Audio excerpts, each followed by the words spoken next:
The gravesite of Rebbe Akiva.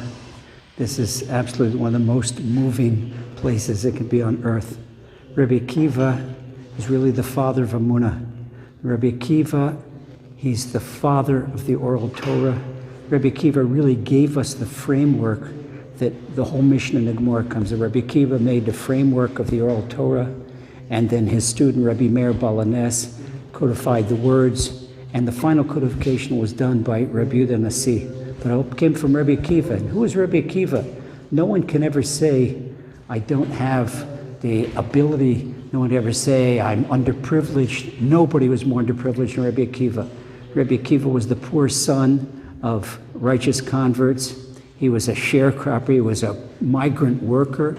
Imagine a migrant worker in California picking lettuce. It becomes the greatest Torah scholar ever. Not only did Rebbe Akiva become the greatest Torah scholar ever, Rebbe Akiva left his two great Rebbes, Rebbe Yeshua ben Hanania and Rebbe Lezer ben Horkenes, to spend 23 years learning by Nachum Ish Gamzu. Now, Nachum Ish Gamzu in all of Gemara, there's a lot of stories of tzaddikim about him, but there's only one halacha mentioned the name of Nachum Ish Gamzu.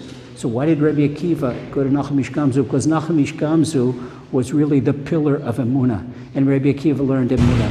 And that's why on Erev Yom Kippur, when the Romans executed Rebbe Akiva, he was caught for teaching Torah in public, and Rebbe Akiva refused to listen to the decrees of the Romans that disallowed teaching Torah, and the Romans were raking his flesh.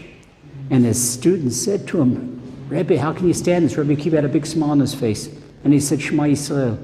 And Rebbe Akiva said, I waited all my life for this opportunity where I could say, Shema, b'chol levavcha v'chol nafshecha, with all my heart and with all my might. And now that Hashem has given me the opportunity, I'm not going to be satisfied. This is Rebbe Akiva's Emuna. This is what we learn from Rebbe Akiva. There's so much stories. You could tell Rebbe Akiva, stories about Rebbe Akiva for hours and hours and hours. But this holy place is a place to pray for our Emuna. It's a place to pray for our children's Torah scholarship. It's a place to pray for our fear of Hashem and our love of Hashem, and that's Rebbe Akiva.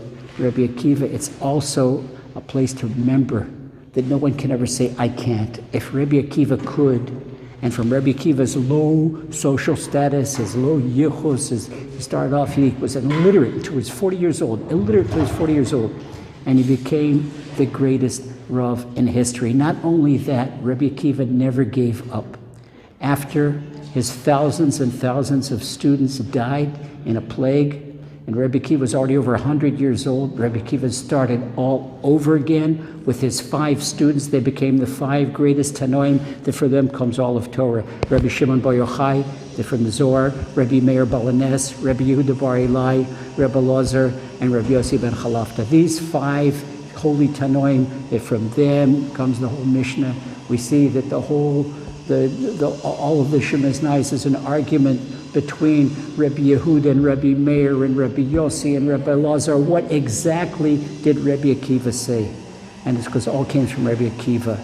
And Rebbe Akiva just shows that the Gemara tells us that there was no greater in Israel since Moshe Rabbeinu until Rebbe Akiva.